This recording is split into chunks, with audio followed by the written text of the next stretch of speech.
എല്ലാവർക്കും ജെറിക്സ് മീഡിയയിലേക്ക് സ്വാഗതം.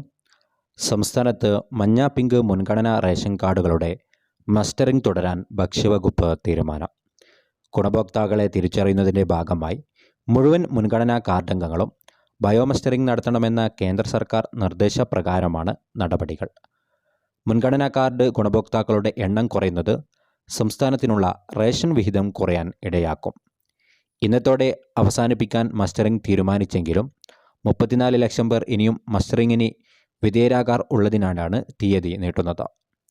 മന്ത്രി GR അനിലിൻ്റെ അധ്യക്ഷതയിൽ ഇന്നു ചേരുന്ന ഉന്നതതല യോഗം ഇക്കാര്യത്തിൽ തീരുമാനമെടുക്കും.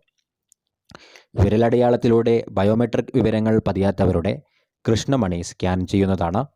10 വയസ്സിനു താഴെയുള്ള 9 ലക്ഷത്തോളം കുട്ടികളുടെ ബയോമെട്രിക് വിവരം ശേഖരിക്കാൻ എന്തു സംവിധാനം വേണമെന്ന കാര്യവും യോഗം ചർച്ച ചെയ്യും.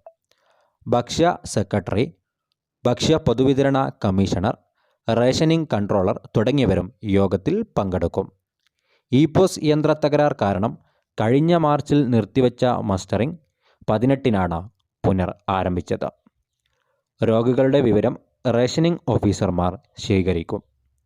കിടപ്പ് രോഗികളുടെ വിവരങ്ങൾ റേഷൻ കടകൾ മുഖേന ബന്ധപ്പെട്ട റേഷനിംഗ് ഓഫീസർമാർ ശേഖരിക്കുന്നതാണ്.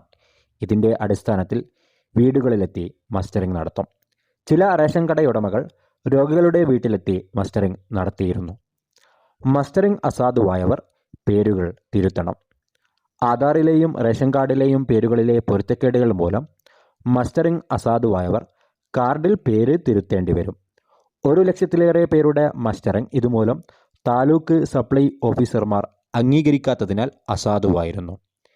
പേരിലെ തിരുത്തൽ ഹൈദരാബാദിലെ AEPDS സെർവറിലേക്ക് അപ്ലോഡ് ചെയ്യുന്നത് എല്ലാ മാസവും 21നാണ്. അതിനാൽ 1 മാസത്തോളം കാത്തിരുന്ന ശേഷമേ വീണ്ടും മസ്റ്ററിംഗ് നടത്താനാവൂ. മഞ്ഞ പിങ്ക് കാർഡുള്ള ആകെ അംഗങ്ങൾ 1.53 കോടി ആളുകളാണ്. ഇതുവരെ മസ്റ്ററിംഗ് നടത്തിയത് 1.16 കോടി ആളുകളാണ്. പിങ്ക് കാർഡ് അംഗങ്ങൾ 1.33 കോടി ആളുകളും മസ്റ്ററിംഗ് നടത്തിയത് 1.01 കോടി ആളുകളുമാണ്.